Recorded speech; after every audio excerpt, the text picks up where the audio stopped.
Right now at 6 on Connecticut's news station, polls have opened across the state for the primary elections. Fox 61's Brooke Griffin will join us live with what you need to know before you go to vote. And a worker falls to his death in Clinton. Now authorities are trying to figure out what led up to the tragedy. We'll get to everything we know so far this morning.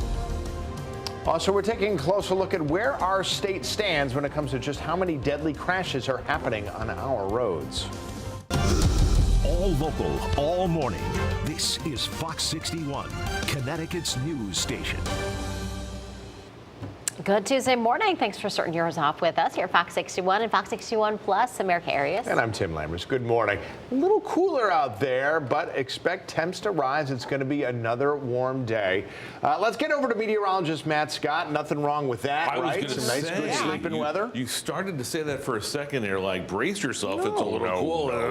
No, It's not that cold. It feels good. Yeah, It's not that cold. Windows open, AC off. That's the kind of forecast I like in August. Good morning to you. Here's what you need to know before you go. It's a terrific Tuesday on tap.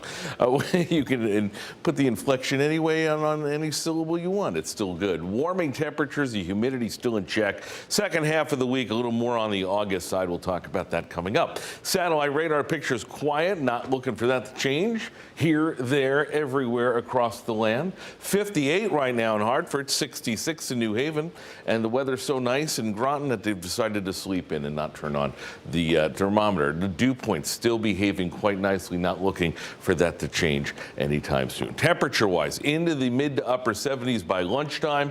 Going to look for the 80 to lower 80s with a few clouds in the afternoon that, unlike yesterday, will not produce any rain. Can we say that for the rest of the week? Talk about that in the 7-day. The latest on Ernesto as well, turning into an interesting storm. That all coming up in about 15 minutes. Right now, let's get a check on the roads. Good morning, Rachel Piscatelli. Hey, good morning, Matt. Overall, roadways are looking good in both directions this morning. Meriden 91 as well as 84, all looking good with no major delays to tell you about this morning. So a live look outside over in Meriden showing you both directions are looking good this morning with rather light volume. Here's what it looks like over in Newington. We do have some road work still. That does look like it is wrapping up. It is blocking one lane this morning over on Route 9 south over in Newington. The northbound side looks pretty good. Your drive times on the other side. Cromwell to Middletown is 3 minutes. Route 9 to I-91 north is 11 minutes. And Rocky Hill to Hartford, 91 northbound, you're looking at a 7-minute drive. Tim and Erica, good morning. Good morning. Good morning to you, Rachel. Well, it is primary day here in Connecticut once again, so voters are going to make their voices heard when it comes to who they want to see on the November ballot for seats in Hartford and also in Washington. Yeah, Fox 61's Brooke Griffin is live in Hartford at City Hall with a look at who you can vote for today. Brooke. Yeah, a pretty big day. It always is whenever we have some sort of election day here in Connecticut. But today, people are going to head to the polls to pick nominees for the seats in the state legislature. Now, some people in a few select towns will also get the chance to vote for other things as well. They'll get to choose the Republican challengers for a pair of the U.S. seats on Capitol Hill. So, a lot to pay attention to here. The big election, though, is Chris Murphy's U.S. Senate seat. He has held the seat since 2013. Two men are vying to be in the Republican nominee in the race. Beacon Falls First Selectman Jerry Smith is the first one up. He received the party's early nomination, and also businessman Matthew Corey. Smith is focusing on immigration enforcement and the opioid crisis, while Corey is calling for business-friendly representation in Congress. In the southwestern corner of Connecticut, Republican voters in the 4th Congressional District will choose between two candidates, Greenwich's Michael Goldstein and Fairfield's Bob McGuffey.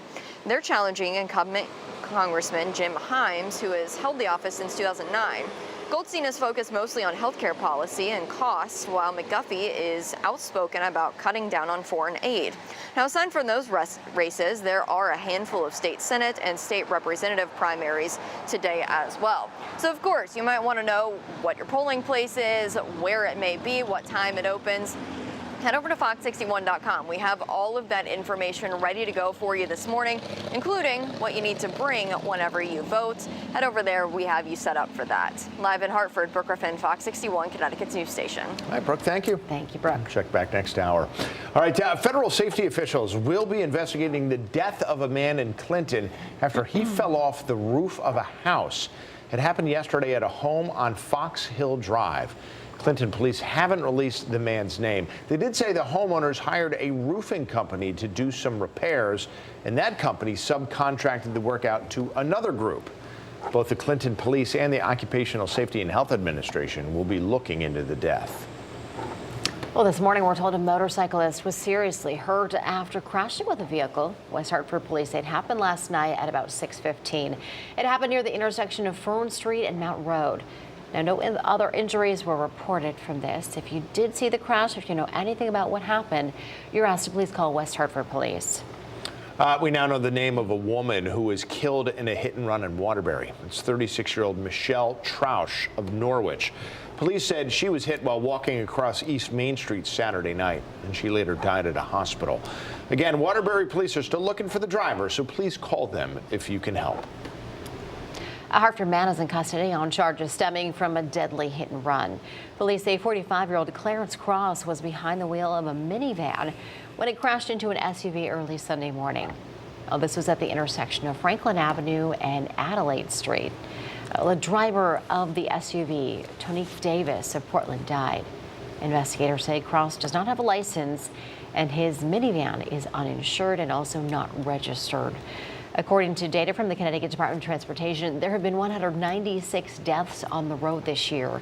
111 were drivers and passengers, 44 were pedestrians, 40 of them were motorcyclists, and 1 was a bicyclist.